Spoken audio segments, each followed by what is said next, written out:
Happy holidays and welcome to Storytime at Renton Civic Theater. I'm so excited that you are joining us tonight as one of the RCT family members read us a holiday story from the late 1800s to the early 1900s. Sit back, relax, and grab yourself a hot drink and enjoy.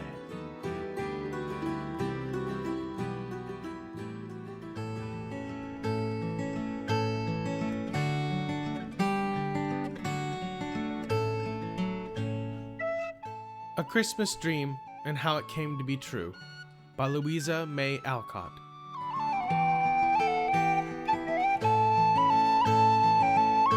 "I'm so tired of Christmas. I wish there never would be another one," exclaimed a discontented-looking little girl as she sat idly watching her mother arrange a pile of gifts 2 days before they were to be given. "Why, Effie, what a dreadful thing to say.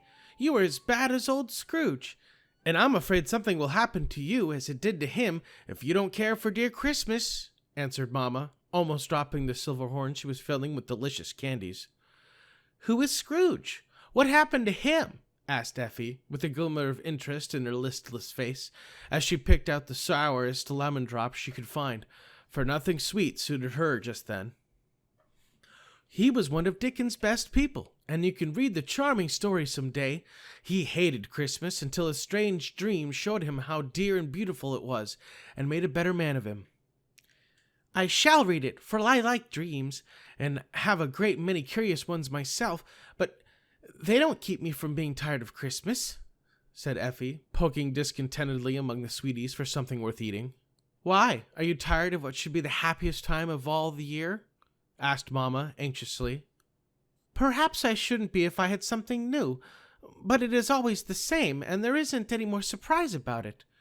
I always find heaps of goodies in my stocking, don't like some of them, and soon get tired of those I do like. We always have a great dinner, and I eat too much, and I feel ill the next day. Then there is a Christmas tree somewhere with a doll on top or a stupid old Santa Claus, and children dancing and screaming over bonbons and toys that break and shiny things that are of no use. Really, Mama, I've had so many Christmases all alike that I don't think I can bear another one." And Effie laid herself flat on the sofa, as if the mere idea was too much for her. Her mother laughed at her despair, but was sorry to see her little girl so discontented when she had everything to make her happy and had known but 10 Christmas days. "Suppose we don't give you any presents at all. How would that suit you?" asked Mama, anxious to please her spoiled child.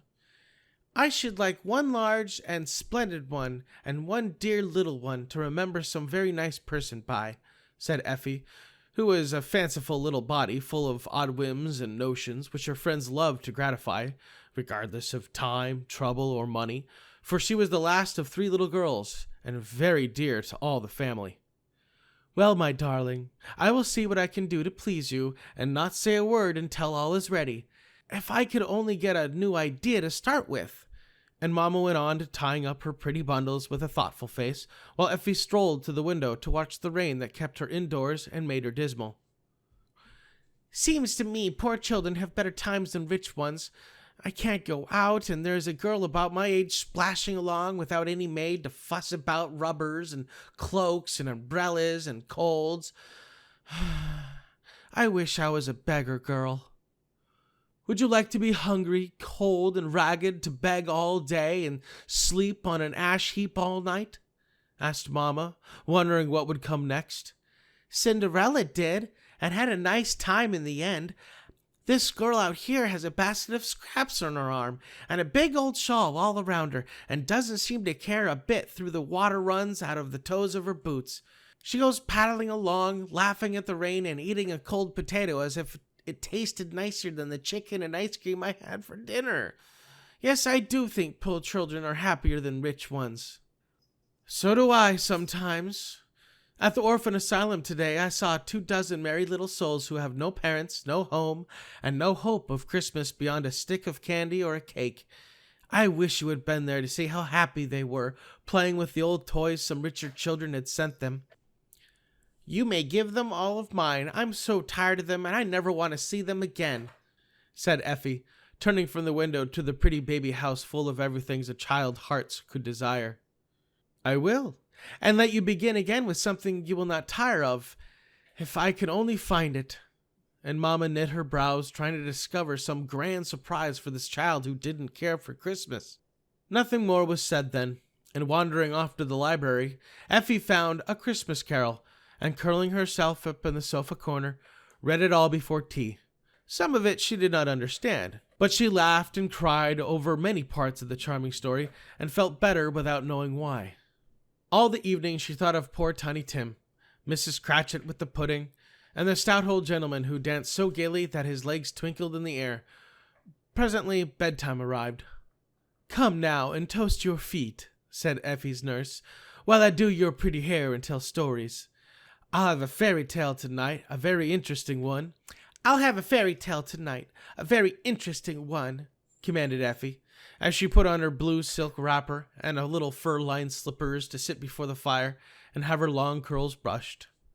So Nursey told her best tales, and when at last the child lay down under her lace curtains, her head was full of a curious jumble of Christmas elves, poor children, snowstorms, sugar plums, and surprises. So it is no wonder that she dreamed all night, and this was the dream which she never quite forgot.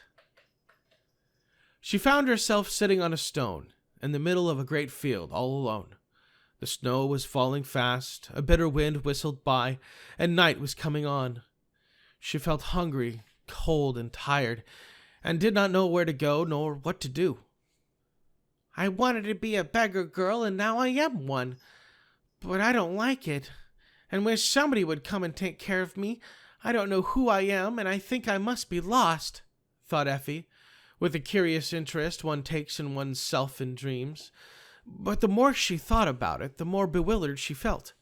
Faster fell the snow, colder blew the wind, darker grew the night, and poor Effie made up her mind that she was quite forgotten and left to freeze alone. The tears were chilled on her cheeks, her feet felt like icicles, and her heart died within her. So hungry, frightened, and forlorn was she. Laying her head on her knees, she gave herself up for lost, and sat there with the great flakes fast turning her to a little white mound, when suddenly the sound of music reached her, and starting up, she looked and listened with all her eyes and ears. Laying her head on her knees, she gave herself up for lost, and sat there with the great flakes fast turning her to a little white mound, when suddenly the sound of music reached her, and starting up, she looked and listened with all of her heart and ears. Far away a dim light shone, and a voice was heard singing. She tried to run toward the welcome glimmer, but could not stir, and stood like a small statue of expectation while the light grew nearer, and the sweet words of the song grew clearer. "From our happy home, through the world we roam, 1 week in all the year, making winter spring with the joy we bring, for Christmas tide is here. Now the eastern star shines from afar to light the poorest home. Hearts warmer grow, gifts freely flow, for Christmas tide has come. Now gay trees rise before young eyes, abloom with tempting cheer. Blithe voices sing and blithe bells ring, for Christmas tide is here. O happy chime, O blessed time, that draws us all so near. Welcome, dear day, all creatures say, for Christmas tide is here." A child's voice sang. A child's hand carried the little candle, and in the circle of soft light it shed, Effie saw a pretty child coming to her through the night and snow, a rosy, smiling creature wrapped in white fur, with a wreath of green and scarlet holly on its shining hair, the magic candle in one hand, and the other outstretched, as if to shower gifts and warmly press all over hands. Effie forgot to speak as this bright vision came nearer, leaving no trace of footsteps in the snow, only lighting the way with its little candle and filling the air with the music of its song. "Dear child, you are lost, and I have come to find you," said the stranger, taking Effie's cold hands in his, with a smile like sunshine, while every holly berry glowed like a little fire. "Do you know me?" said Effie, feeling no fear but a great gladness at his coming. "I know all children, and go to find them, for this is my holiday, and I gather them from all parts of the world to be merry with me once a year." "Are you an angel?" asked Effie, looking for the wings. No, I am a Christmas spirit, and live with my mates in a pleasant place, getting ready for our holiday when we are all let out to roam about the world, helping make this a happy time for all who will let us in. Will you come and see how we work?" "I will go anywhere with you. Don't leave me again," cried Effie, gladly. "First, I will make you comfortable. This is what we love to do. You are cold, and you shall be warm, hungry, and I will feed you, sorrowful, and I will make you gay." With a wave of his candle, all three miracles were wrought. For the snowflakes turned to a white fur cloak and hood on Effie's head and shoulders. A bowl of hot soup came sailing to her lips and vanished when she eagerly drank the last drop. And suddenly the dismal field changed to a new world so full of wonders that all her troubles were forgotten in a minute. Bells were ringing so merrily that it was hard to keep from dancing. Green garlands hung on the walls, and every tree was a Christmas tree full of toys and blazing with candles that never went out. In one place, many little spirits sewed like mad on warm clothes, turning off work faster than any sewing machine ever invented, and great piles were made ready to be sent to poor people. Other busy creatures packed money into purses and wrote checks which they sent flying away on the wind, a lovely kind of snowstorm to fall into a world below full of poverty. Older and graver spirits were looking over piles of little books in which the records of the past year were kept, telling how different people had spent it and what sort of gifts they deserved. Some got peace, some disappointment, some remorse and sorrow, some great joy and hope. The rich had generous thoughts sent to them, the poor gratitude and contentment. Children had more love and duty to parents, and parents renewed patience, wisdom, and satisfaction for and in their children. No one was forgotten. "Please tell me what splendid place this is," asked Effie, as soon as she could collect her wits after the first look of all those astonishing things. "This is the Christmas world, and here we work all the year round, never tired of getting ready for the happy day. See, these are the saints just setting off, for some have far to go, and the children must not be disappointed." As he spoke, the spirit pointed to 4 gates, out of which 4 great sleighs were just driving, light, laden with toys, while a jolly old Santa Claus sat in the middle of each, drawing on his mittens and tucking up his wraps for a long cold drive. "Why, I thought there was only one Santa Claus, and even he was a humbug," cried Effie, astonished at the sight. "Never give up your faith in the sweet old stones, even after you come to see what they're only the pleasant shadow of a lovely truth." Just then the sleighs went off with a great jingling of bells and pattering of reindeer hoofs, while all the spirits gave a cheer that was heard in the lower world, where people said, "Hear the stars sing." "I never will say there isn't any Santa Claus again. Now show me more." "You will like to see this place, I think, and may learn something here, perhaps." The spirit smiled as he led the way to a little door, through which Effie peeped into a world of dolls. Baby houses were in full blast, with dolls of all sorts going on like live people. Waxen ladies sat in their parlors, elegantly dressed, black dolls cooked in the kitchen, nurses walked out with the bit of dollies, and the streets were full of tin soldiers marching, wooden horses prancing, express wagons rumbling, and little men hurrying to and fro. Shops were there, and tiny people buying legs of mutton, pounds of tea, mites of clothes, and everything dolls use or wear or want. But presently she saw that in some way the dolls improved upon the manners and customs of human beings, and she watched eagerly to learn why they did these things. A fine Paris doll driving in her carriage took up a black-worsted Dinah, who was hobbling along with a basket of clean clothes, and carried her to her journey's end, as if it were the proper thing to do. Another interesting China lady took off her comfortable red cloak and put it round a poor wooden creature, done up in a paper shift, and so badly painted that its face would have sent some babies into fits. "Seems to me I once knew a rich girl who didn't give her things to poor girls. I wish I could remember who she was and tell her to be as kind as that China doll," said Effie, much touched at the sweet way the pretty creature wrapped up the poor fright, and then ran off in her little gray gown to buy a shiny fowl stuck on a wooden platter for her invalid mother's dinner. "We recall these things to people's minds by dreams. I think the girl you speak of won't forget this one," and the spirit smiled, as if he enjoyed some joke which she did not see.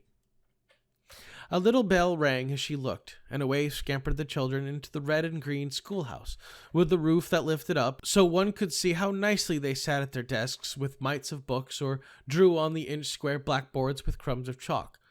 "They know their lessons very well, and are as still as mice.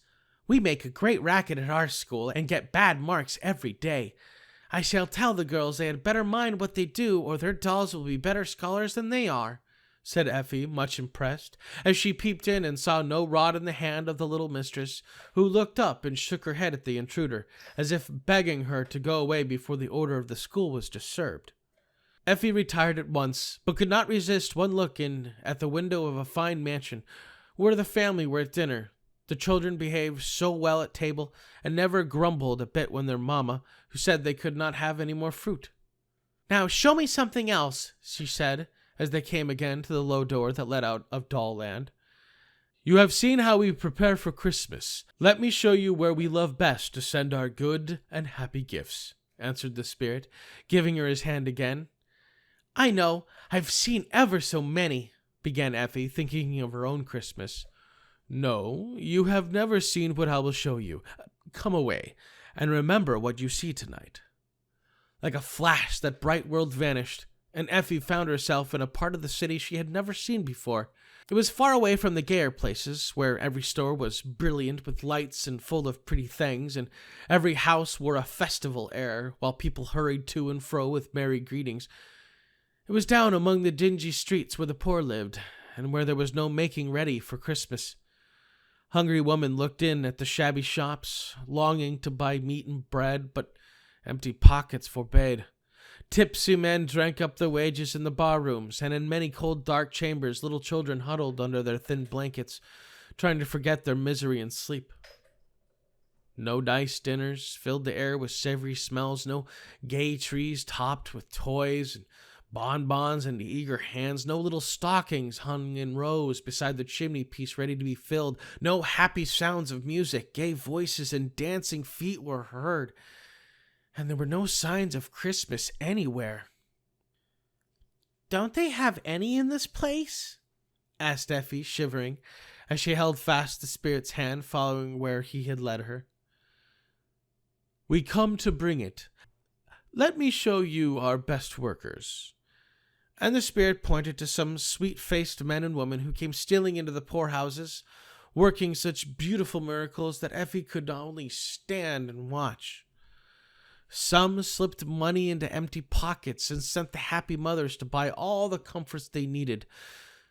Others led the drunken men out of temptation and took them home to find safer pleasures there. Fires were kindled on coal hearths, tables spread as if by magic, and warm clothes wrapped round shivering limbs. Flowers suddenly bloomed in the chambers of the sick. Old people found themselves remembered. Sad hearts were consoled by a tender word, and wicked ones softened by the story of him who forgave all sin. But the sweetest work was for the children, and Effie held her breath to watch these human fairies hang up and fill the little stockings without which a child's Christmas is not perfect, putting in things that once she would have thought very humble presents, but which now seemed beautiful and precious because these poor babies had nothing. "That is so beautiful.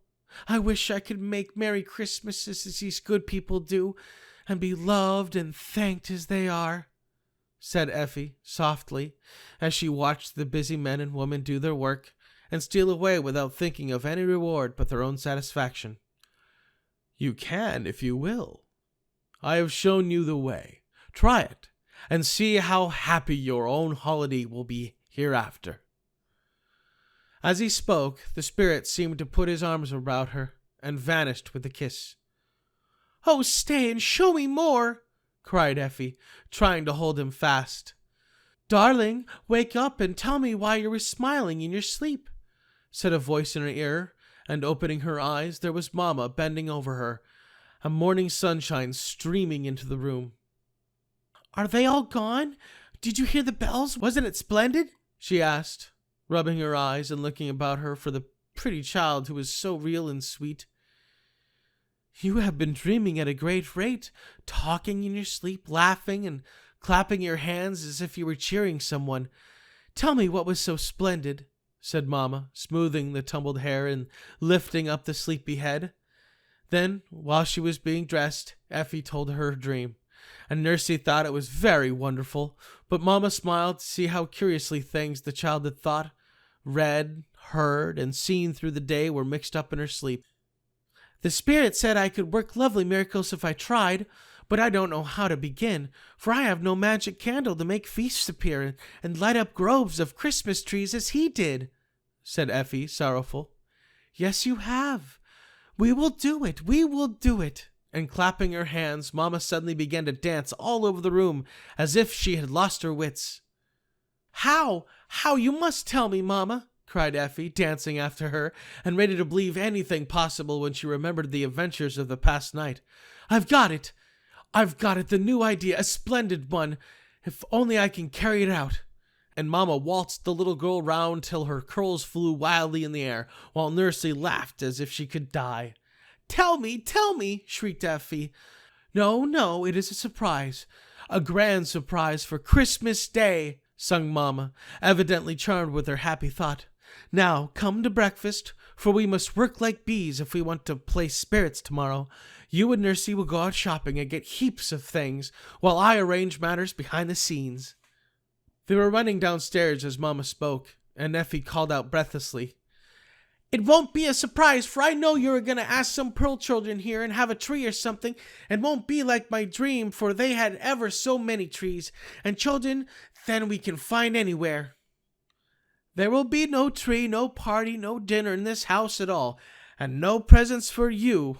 Won't that be a surprise? And Mama laughed at Effie's bewildered face. Do it. I shall like it, I think, and I won't ask any questions. So it will all burst upon me when the time comes, she said. And she ate her breakfast thoughtfully, for this really would be a new sort of Christmas. All that morning Effie trotted after Nursey in and out of shops, buying dozens of barking dogs, woolly lambs, and speaking birds, tiny tea sets, gay picture books, mittens and hoods, dolls and candy. Parcel after parcel was sent home, but when Effie returned she saw no trace of them, though she peeped everywhere. Nursey chuckled, but wouldn't give a hint, and went out again in the afternoon with a long list of more things to buy, while Effie wandered forlornly about the house, missing the usual merry stir that went before the Christmas dinner and the evening fun. As for Mama, she was quite invisible all day, and came in at night so tired that she could only lie on the sofa to rest, smiling, as if some very pleasant thought made her happy in spite of weariness. Is the surprise going on all right? Asked Effie, anxiously, for it seemed an immense time to wait till another evening came. Beautifully, better than I expected, for several of my good friends are helping, or I couldn't have done it as I wish. I know you will like it, dear, and long remember this new way of making Christmas merry. Mama gave her a very tender kiss, and Effie went to bed. The next day was a very strange one, for when she woke, there was no stocking to examine, no pile of gifts under her napkin, no one said Merry Christmas to her, and the dinner was just as usual to her. Mama vanished again, and Nursey kept wiping her eyes and saying, The dear things, it's the prettiest idea I ever heard of. No one but your blessed ma could have done it. Do stop, Nursey, or I shall go crazy because I don't know the secret, cried Effie, more than once, and she kept her eye on the clock, for at 7 in the evening the surprise was to come off. The longest 4 hour arrived at last, and the child was too excited to ask questions when Nurse put on her cloak and hood, led her to the carriage, and they drove away, leaving their house the one dark and silent one in the row. I feel like the girls in the fairy tales who were led off to strange places and see fine things, said Effie in a whisper, as they jingled through the gay streets. Ah, my dearie, it is like a fairy tale, I do assure you, and you will see finer things than most children will tonight. Steady now, and do just as I tell you. You don't say one word whatever you see, answered Nursey, quite quivering with excitement as she patted a large box in her lap and nodded and laughed with twinkling eyes. They drove into a dark yard, and Effie was led through a back door to a little room, where Nurse coolly proceeded to take off not only her cloak and hood, but her dress and shoes also. Effie stared and bit her lips, but kept still until out of the box came a little white fur coat and boots, a wreath of holly leaves and berries, and a candle with a frill of gold paper round it. A long "Oh!" escaped her then, and when she was dressed and saw herself in the glass, she started back, exclaiming, "Why, Nursey, I look like the spirit in my dream." "So you do, and that's the part you are to play, my pretty. Now while I bind your eyes and I put you in your place." "Shall I be afraid?" whispered Effie, full of wonder, for as they went out she heard the sound of many voices, the tramp of many feet, and, in spite of the bandage, was sure a great light shone upon her where she stopped. "You needn't be. I shall stand close by, and your mom will be there." After the handkerchief was tied about her eyes, Nurse led Effie up some steps, and placed her on a high platform where something like leaves touched her head, and the soft snap of lamps seemed to fill the air. Music began as soon as Nurse clapped her hands. The voices outside sounded nearer, and the tramp was evidently coming up the stairs. "Now, my precious, look and see how you and your dear ma have made a Merry Christmas for them that needed it." Off went the bandage, and for a minute Effie really did think she was asleep again, for she actually stood in a grove of Christmas trees, all gay and shining as in her vision. 12 on a side, in 2 rows down the room, stood the little pines, each on its low table, and behind Effie a taller one rose to the roof, hung with wreaths of popcorn, apples, oranges, horns of candy, and cakes of all sorts, from sugary hearts to gingerbread jumbos. On the smaller trees she saw many of her own discarded toys and those Nursey brought, as well as heaps that seemed to have rained down straight from that delightful Christmas country where she felt as if she was again. "How splendid! Who is it for? What is that noise? Where's Mama?" cried Effie, pale with pleasure and surprise as she stood looking down the brilliant little street from her high place. Before Nurse could answer, the doors at the lower end flew open, and in marched 24 little blue-gowned orphan girls singing sweetly, until amazement changed the song to cries of joy and wonder as the shining spectacle appeared, while they stood staring with round eyes at the wilderness of pretty things about them. Mama stepped up beside Effie, and holding her hand fast to give her courage, told the story of the dream in a few simple words, ending in this way. "So my little girl wanted to be a Christmas spirit too, and make this a happy day for those who had not as many pleasures and comforts as she has. She likes surprises, and we planned this for you all. She shall play the good fairy, and give each of you something from this tree, after which every one will find her own name on a small tree, and can go to and enjoy it in her own way. March by, my dears, and let us fill your hands." Nobody told them to do it, but all the hands were clapped heartily before a single child stirred. Then one by one they came to look up wonderingly at the pretty giver of the feast as she leaned down to offer them great yellow oranges, red apples, bunches of grapes, bonbons, and cakes, till all were gone, and a double row of smiling faces turned toward her as the children filed back to their places in their orderly way that they had been taught. Then each was led to her own tree by the good ladies who had helped Mama with all their hearts, and the happy hubbub that arose would have satisfied even Santa Claus himself. Shrieks of joy, dances of delight, laughter and tears, for some tender little things could not bear so much pleasure at once, and sobbed with mouths full of candy and hands full of toys. How they ran to show one another the new treasures, how they peeped and tasted, pulled and pinched, until the air was full of queer noises, the floor covered with papers, and the little trees left bare of all but candles. "I don't think heaven could be any gooder than this," sighed one little girl, as she looked about her in a blissful maze, holding her full apron with one hand while she luxuriously carried sugar plums to her mouth with the other. "Is that a truly angel up there?" asked another, fascinated by the little white figure with the wreath of its shining hair. On its shining hair. Who in some mysterious way had been the cause of all this merrymaking? "I wish I dared to go and kiss her for this splendid party," said a lame child, leaning on her crutch as she stood near the steps, wondering how it seemed to sit in a mother's lap as Effie was doing. While she watched the happy scene before her, Effie heard her, and remembered Tiny Tim, ran down and put her arms about the pale child, kissing the wistful face as she said sweetly, "You may, but Mama deserves the thanks. She did it all. I only dreamed about it." Lame Katie felt as if a truly angel was embracing her, and could only stammer out her thanks, while the other children ran to see the pretty spirit and touch her soft dress, until she stood in a crowd of blue gowns laughing as they held up their gifts for her to see and admire. Mama leaned down and whispered one word to the other girls, and suddenly they all took hands to dance around Effie, singing as they skipped. It was a pretty sight, and the ladies found it hard to break up the happy revel, but it was late for small people, and too much fun is a mistake. So the girls fell into line and marched before Effie and Mama again to say good night with such grateful little faces that the eyes of those who looked grew dim with tears. Mama kissed every one, and many a hungry childish heart felt as if the touch of those tender lips was their best gift. Effie shook so many small hands that her own tingled, and when Katie came she pressed a small doll into Effie's hand, whispering, "You didn't have a single present, and we had lots. Do keep that. It's the prettiest thing I got." "I will," answered Effie, and held it fast until the last smiling face was gone. The surprise all over, and she safe in her own bed, too tired and happy for anything but sleep. "Mama, it was a beautiful surprise, and I thank you so much.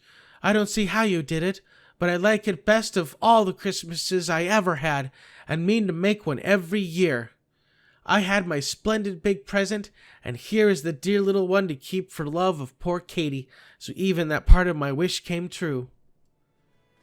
And Effie fell asleep with a happy smile on her lips, her one humble gift still in her hand, and a new love for Christmas in her heart that never changed through a long life spent in doing good.